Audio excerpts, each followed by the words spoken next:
Back in March 17, Patty gives me a call. I think I was helping my brother-in-law do something. Nevertheless, she gives me a call and asks, if we could help somebody out.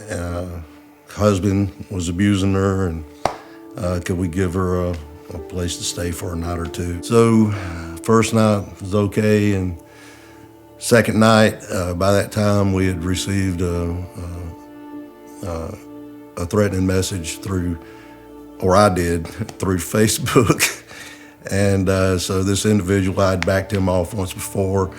So it didn't concern me at all. I just thought this was a lot of talk. 1:30 that next morning, he showed up on our doorstep.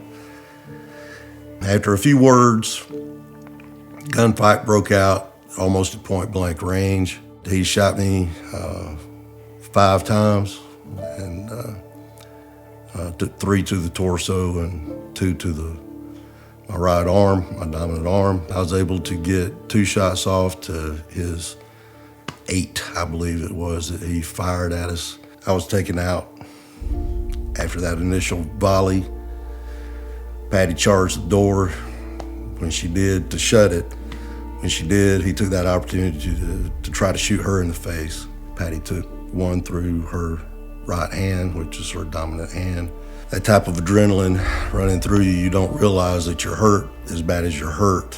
And Patty didn't realize she had been shot at that point because her hand didn't lock the deadbolt on the door. Katie saw that. She was behind me, so she leaped over both of us, slammed her body up against the door and locked the door. And Katie was almost shot in the face as she was trying to close the door. Finally heard his truck crank up and drive down the driveway. She started saying no, no, no, no, no. And I didn't hear the gunshots. I heard my mom about to be a widow.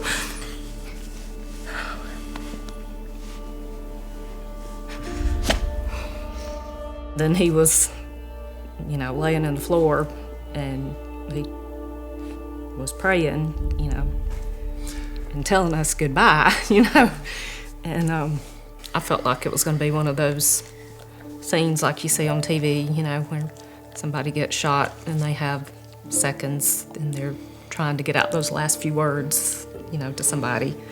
And I didn't, I was oblivious to anything. I didn't know if he was still shooting or still out there. I didn't care. My thought was just on Chris, trying to savor those last few seconds, that I thought were going to be his last few seconds with us. And then Lost 9 units out of 13.25 units of blood that was in my body. So I was operating off of a little over 4 units.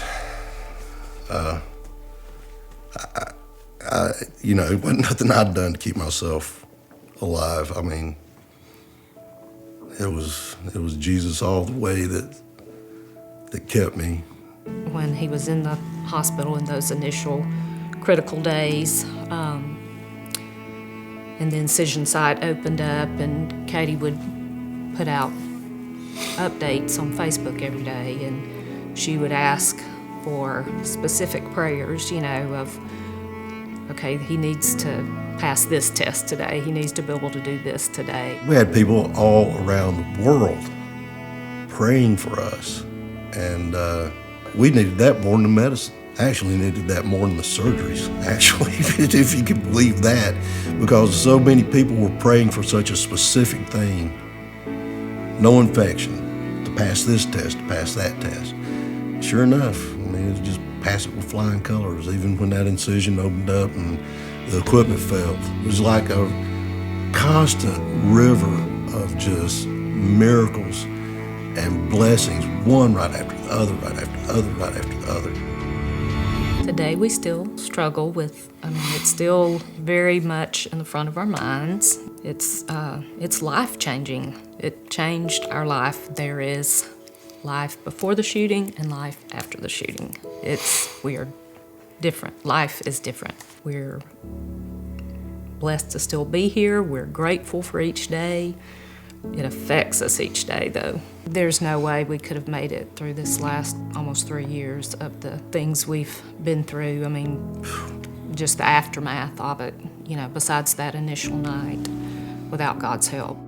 It's not a belief issue with me anymore.